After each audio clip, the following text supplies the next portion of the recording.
देखो ये बड़ा सूक्ष्म, चूंकि देखो अध्यात्म है, अध्यात्म तो जगत से बिल्कुल ऐसे है।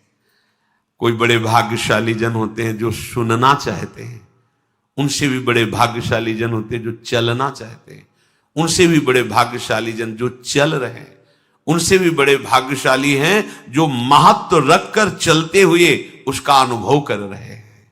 जो अनुभव कर लिए तो सातरति सा लोकान तारयति, वो स्वयं तर जाते हैं, स्वयं तर जाते हैं, लोगों को तार देते हैं। ये उल्टी बुद्धि लेकर जब परमार्थ में चला जाता है तो थोड़े ही समय में वो परमार्थ से विमुख हो जाता है। भोगों की भोगने की सुख बुद्धि और भोगों के संग्रह की और उसके स्वामित्व का भाव, जहां अंदर वृत्ति लिए थे वहीं पहुंच गए। ऐसे ही पूरा जीवन करने पर भी परमार्थ पथ नहीं मिलता और कहने लगते कि हमें 50 वर्ष हो गए परमार्थ में चलते। ये बात समझ लेना, परमार्थ पथ एक कदम भी चलोगे तो तुम्हें इतना स्वस्थ और मजबूत बना देगा कि तुम्हें कोई परास्त नहीं। एक कदम, अरे 12 वर्ष में तो सिद्धि प्राप्त हो जाती है। किसी भी मंत्र को, किसी भी नियम को 12 वर्ष तक किया जाए तो सिद्ध हो जाता है, ऐसा संतों ने वर्णन किया है। पर हम ये कह रहे हैं कि 50 वर्ष भी आप लगा दीजिए, अगर ये दो भाव आपके सुधरे नहीं तो कुछ समझ में नहीं आएगा आपको। आपको याद होगा हितधाम में एक समय शाम टाइम लगभग 75 वर्ष के विरक्त भेष के महात्मा ने एक प्रश्न किया था कि मैं किसी ऐसी आदत से परेशान हूं जो आज 75 वर्ष का हूं, फिर भी मुझे वो करना होता है। अब क्या करूं, अब तो मरने का समय आ रहा है। मुझे आश्चर्य नहीं, सर्वाश्चर्य हुआ। पूरा जीवन भगवत मार्ग में चलने का प्रमाण देने वाला कि मैं भगवत मार्ग का पथिक हूं, 75 वर्ष की अवस्था में वो अपनी उस वृत्ति को नहीं छोड़ पाया जो भगवान से विमुख करती है। अब कहीं डींग अपने लोग हाँक सकते हैं कि इतने वर्ष हो गए परमार्थ। शरीर का समय व्यतीत करना कोई परमार्थ का मार्ग तय कर लेना नहीं है।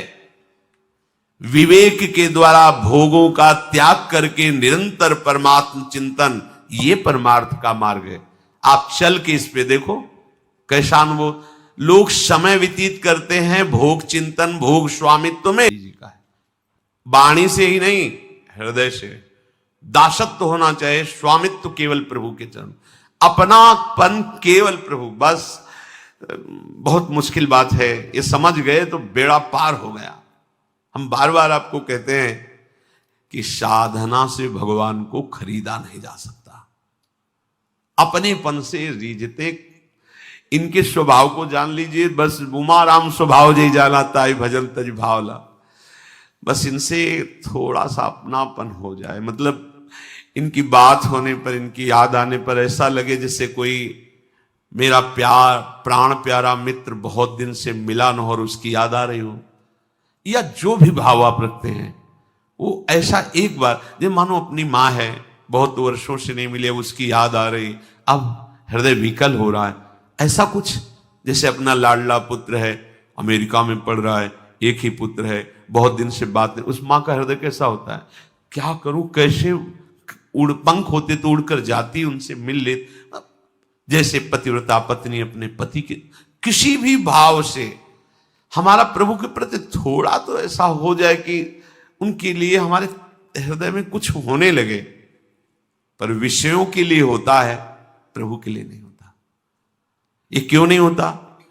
कह रहे हैं 2 बाधाएं मुख्य हैं, अपने को भोगों का भोक्ता मानना और भोग सामग्री का स्वामी मानना, मालिक मानना। जिसके अंदर ये 2 बुद्धि, उसकी बुद्धि उल्टी ही चलेगी, कभी प्रभु के सन्मुख नहीं चलेगी। ध्यान रखना। किसी ने किसी संत से कहा कि आपके यहां हम गए तो ऐसा भक्ति का रंग चढ़ा कि हफ्ता 10 दिन तो, फिर इसके बाद पता नहीं स्थायी क्यों नहीं चढ़ा। स्थायी होना चाहिए। तो देखो हम आपको बताएं, संतों के यहां चिंगारी दी जाती है और उसको सुरक्षित रख के ज्वाला बनाना तुम्हारा कर्तव्य है। अगर आपने चिंगारी पे एक चुल्लू जल डाल दिया, फिर बोलो ये ज्वाला क्यों नहीं हुई? नहीं, जहां तुम्हारे अंदर चिंगारी भी नहीं थी, वासना का साम्राज्य था, वहां जाते ही भक्ति की चिंगारी लग गई।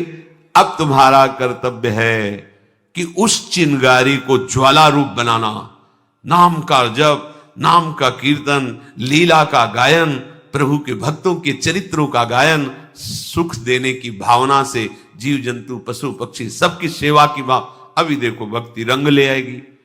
अब यहां से गए और विषय चिंतन में, विषयों के खेल में तो शांत तो हो ही जाएगी। तो आपका लगता है स्थायी चमत्कार, हम गए और बस हमारा आज से पापाचरण में मन ही नहीं लगा और हम बस खूब भजन करके दिव्यता को प्राप्त हो गए, ऐसा कहीं नहीं। आप भजन कर रहे हो, संतों का संग मिलेगा, उसमें और रंग बढ़ेगा। आप भजन नहीं कर रहे हो, संतों का संग मिलेगा, भजन की तरफ झुकाव होगा। अब संभालना आपको है कि वो जो चिंगारी, वो जो झुकाव है, वो वेग से उधर दौड़ पड़े, कहीं कुसंग ना हो जाए, कहीं कोई गलत आचरण ना हो जाए, गलत चिंतन न बन जाए। ऐसा अगर होता तो भगवान फिर उपदेश अर्जुन को नहीं करते, क्योंकि स्वयं भगवान सर्व सामर्थ्यशाली सामने खड़े हुए हैं। जीव का परिवर्तन उपदेश, नाम, मंत्र स्वीकार करके उसमें लगने से होता है। अगर ऐसा होता कि संतजन मंत्र दे दिए और बस अब चमत्कार प्रकट, अब कोई काम नहीं, कोई क्रोम, तो भैया फिर ये जो जीवन लड़ते व्यतीत हो जाता है, ऐसा कैसे होता?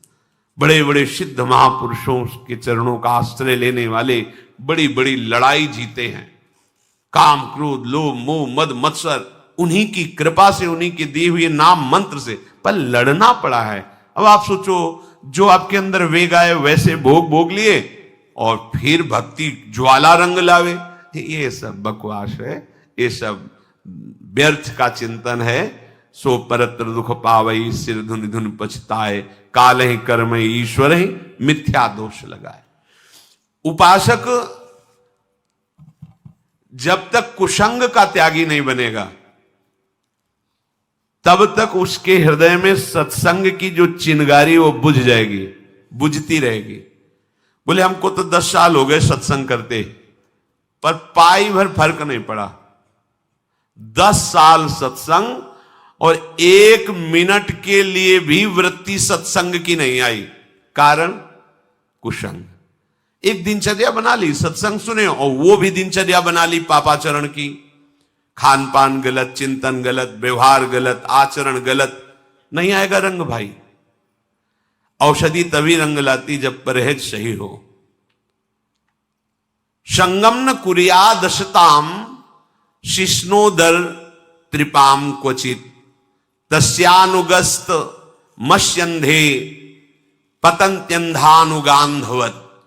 तक घटिया घाट तो रात्रि के महापूष की सर्दी, जैसे गर्मियों में झीनी मार्किन, वही केवल ऐसे रोम रोम भाले की तरह सर्दी से खा, वयोवृद्ध शरीर।